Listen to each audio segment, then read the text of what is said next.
ஹீமோதொராக்ஸ். ஹீமோதொராக்ஸ் என்பது நுரையீரல் மற்றும் இதயத்தைச் சுற்றியுள்ள இடத்தில் புறச்சுவர்ப்புறம் இரத்தம் குவிவது ஆகும். இது ஒரு மருத்துவ அவசரநிலை, ஏனெனில் நுரையீரல் சுருங்கி சுவாசிப்பது கடினமாகிவிடும்.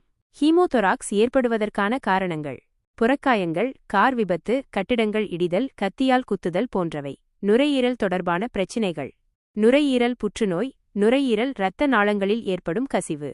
இதயத் தொடர்பான பிரச்சினைகள்: இதயத்தில் ஏற்படும் காயங்கள், இதய அறுவை சிகிச்சை. குழாய் அல்லது கேத்தீட்டர் தொடர்பான பிரச்சினைகள்: நுரையீரலில் வைக்கப்படும் குழாய்கள் அல்லது கேத்தீட்டர்கள் மூலம் ஏற்படும் காயங்கள். ஹீமோதொராக்ஸின் அறிகுறிகள்: கடுமையான சுவாசிப்பதில் சிரமம், மார்பில் கடுமையான வலி, தோள்பட்டை அல்லது முதுகுப் பகுதியில் வலி, தும்மும்போது அல்லது இருமும்போது வலி அதிகரித்தல், தலை சுற்றல் அல்லது மயக்கம், இதயத் துடிப்பு அதிகரித்தல். ஹீமோதொராக்ஸுக்கான சிகிச்சை: இரத்தத்தை வெளியேற்றுதல். ஒரு பெரிய ஊசி அல்லது குழாய் மூலம் புறச்சுவர்ப்புறத்தில் குவிந்த இரத்தத்தை வெளியேற்றுவது.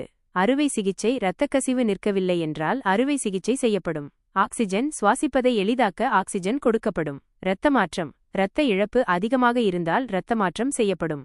ஹீமோதொராக்ஸின் சிக்கல்கள்: தொற்று, நுரையீரல் சுருங்கிவிடுதல், ஆட்டலெக்டாசிஸ், நுரையீரல் அழுத்தம் அதிகரித்தல், பல்மனரி ஹைப்பர்டென்ஷன், நுரையீரல் புற்றுநோய். குறிப்பு: ஹீமோதொராக்ஸ் ஒரு மருத்துவ அவசரநிலை. மேற்கண்ட அறிகுறிகள் தென்பட்டால் உடனடியாக மருத்துவரை அணுகவும். இந்த தகவல்கள் பொது